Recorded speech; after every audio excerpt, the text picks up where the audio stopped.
கேரளா பற்றி முதல்ல சொல்லிடுறேன். ஏன்னா கேரளா பொறுத்த வரைக்கும் கடவுளின் தேசம்னு சொல்லுவாங்க. இது எல்லாருக்கும் தெரிஞ்சது. நிறைய பேர் நிறைய இடங்களுக்கு போயிருப்பீங்க. சில போகாத இடங்கள் அல்லது புதுமையான இடங்கள் இருக்கிறத பற்றி நான் சொல்லிடுறேன்.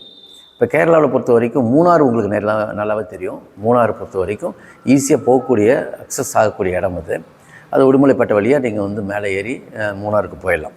மூணாறுங்கிறது முன்னாடியே காந்தலூர்னு ஒரு இடம் இருக்குது. அந்த இடம் ஜீப் ரைடுக்கு போகிறதுக்கு ரொம்ப சூட்டபுளான பிளேஸு.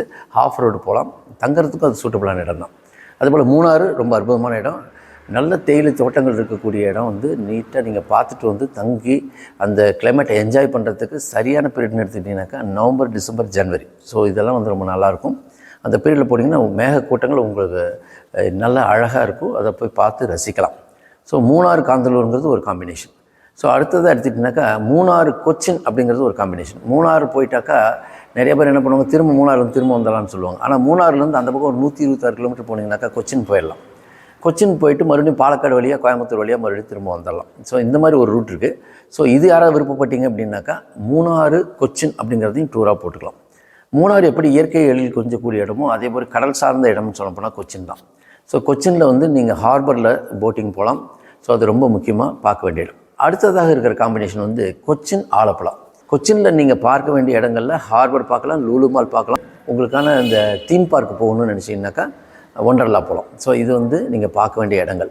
ஸோ கொச்சினை தவிர நீங்கள் ஆலப்புழா தங்கணும் அப்படின்னா ஆலப்புழாவில் ஸ்டே பண்ணுறது, போட் ஹவுஸில் ஸ்டே பண்ணுறது தான் அட்வைசபிள். ரூம் எடுத்திங்கன்னா 7000 ரூபாய் கம்மி ரூம் கிடைக்காது. போட்டில் தங்கி நீங்கள் மதியம் லஞ்சு, டின்னரு, காலையில் பிரேக்ஃபாஸ்ட் அந்த மாதிரி அது 2 பேருக்கு. ஸோ இந்த மாதிரி ஒரு அன்சீசன் பீரியடில் போனீங்கன்னாக்கா அந்த மாதிரி இருக்கும். சீசன் பீரியடில் போனீங்கன்னாக்கா ஒரு ரூமுக்கே 11,000 ரூபா கேட்பாங்க. ஸோ இந்த மாதிரி கொச்சின், ஆலப்புழா காம்பினேஷன் ரொம்ப நல்லாயிருக்கும். ஸோ இது கேரளாவில் இருக்கக்கூடிய ஒரு ஏரியா. அடுத்ததாக நம்ம திருவனந்தபுரம் அண்டு வர்க்கலா. இது ஈஸியாக போகக்கூடிய இடங்கள் அல்ல. ரொம்ப லாங் டிஸ்டன்ஸாக நீங்கள் போகணும். அதற்கு நீங்கள் கன்னியாகுமரி வழியாகவும் போகலாம், மார்த்தாண்டம் வழியாக நீங்கள் போக வேண்டியிருக்கும். ஸோ அந்த மாதிரி போகக்கூடிய ஒரு ரூட் இருக்குது. இன்னொரு ரூட்டு குற்றாலம், தென்காசி வழியாக நீங்கள் திரும்பி மறுபடியும் அந்த ரூட் வழியாக போகிறது கொஞ்சம் இருக்குது. அதுவும் கூட நீங்கள் வர்க்கலாவுக்கு போகக்கூடிய வாய்ப்பு இருக்குது. ஸோ வர்க்கலா அண்டு திருவனந்தபுரம்ங்கிறது நல்ல பிளேஸு. அது ஒரு நல்ல காம்பினேஷன் கூட. ஆனால் 3 நாள் ஆகும். வர்க்கலாவில் நீங்கள் கடற்கரையை பார்க்கலாம், திருவனந்தபுரம் கோயில் பார்க்கலாம். அதே போல் அங்கே நிறைய திருவனந்தபுரம் சிட்டியில் பார்க்க வேண்டிய இடங்கள் நிறைய இருக்குது. ஸோ திருவனந்தபுரம், வர்க்கலா அப்படிங்கிறது ஒரு முக்கியமான ஒரு காம்பினேஷன்.